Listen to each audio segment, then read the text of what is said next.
अब जो नेक्स्ट है वो है टाइप ऑफ बर्नर, ठीक है।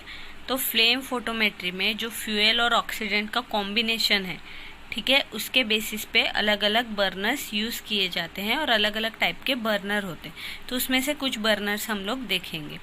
तो पहला है देखो मेकर बर्नर।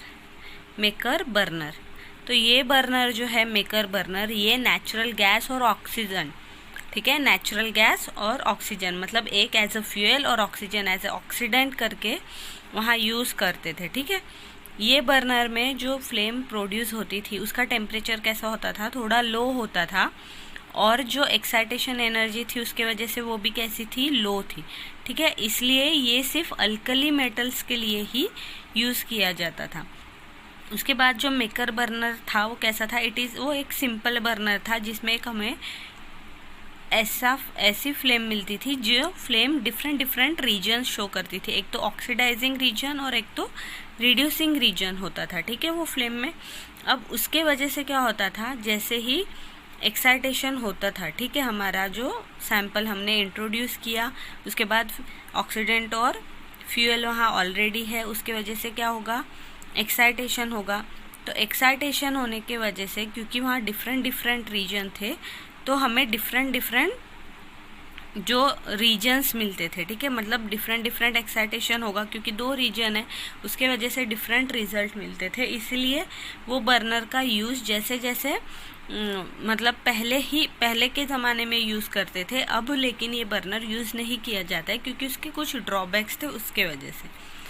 तो उसके बाद जो आया वो था टोटल कंजप्शन बर्नर, जो सेकंड टाइप का बर्नर है, आप देख सकते हैं, ये उसका सिंपल डायग्राम है, ये है टोटल कंजम्पशन बर्नर।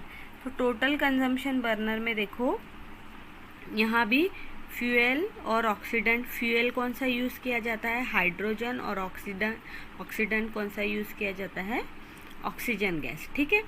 इसमें क्या होता है, जो हमारा सैंपल है वो डायरेक्टली यहाँ से इसमें इंसर्ट किया जाता है फ्लेम में, यहाँ से डायरेक्ट फ्लेम में हमारा सैंपल जाएगा जी। अब यहाँ जाके वो सैंपल क्या होगा, यहाँ जैसे ही यहाँ से जाएगा, जो हमारा लिक्विड रहेगा या सॉल्वेंट रहेगा वो क्या हो जाएगा, इवेपोरेट हो जाएगा, और उसके बाद वहीं पे इवेपोरेट हो जाएगा, और ऑक्सीजन के वजह से जो ऑक्सीजन है वो हमारे सैंपल को ऊपर लेके जाएगा, और उसके वजह से वहाँ क्या होगा, हमारे सैंपल का सॉलिड रेसिड्यू बनेगा। सॉलिड रेसिड्यू के बाद हमारा जो सैंपल है वो क्या होगा, वहाँ पे एक्साइट होगा, ठीक है, यहाँ फ्लेम में जाके एक्साइटेशन होगा और हमें कुछ रीडिंग्स मिलेगी, ठीक है। अब देखो टोटल कंजम्पशन बर्नर, इसका नाम ही दिया गया है। इसमें क्या होता है, जितना भी सैंपल आपके यहाँ से इंट्रोड्यूस होगा, सैंपल इनलेट से पूरा का पूरा यहाँ बर्न होगा, उसके साइज़ के बेसिस पे वो बर्न नहीं होगा, ठीक है। वो मतलब जो जैसे हम लोग अगर लिक्विड सैंपल ले रहे हैं तो ड्रॉपलेट्स हो सकते हैं, कभी बड़े हो कभी छोटे हो, तो उसके ड्रॉपलेट्स कैसे भी हो, यहाँ क्या होता है टोटल कंजम्पशन बर्नर में जो भी हमारा सैंपल होता है पूरा का पूरा यूज़ होता है, मतलब पूरा का पूरा सैंपल वहाँ कन्वर्ट हो जाएगा, ठीक है।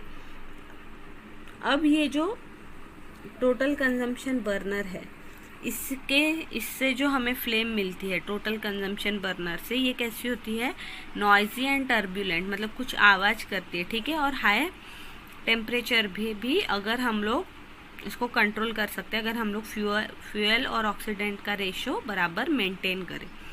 ये भी बर्नर पहले बहुत यूज़ किया गया, लेकिन अब ये दूसरे टाइप के बर्नर से रिप्लेस होते गया, ठीक है। तो ये था हमारा टोटल कंजम्पशन बर्नर।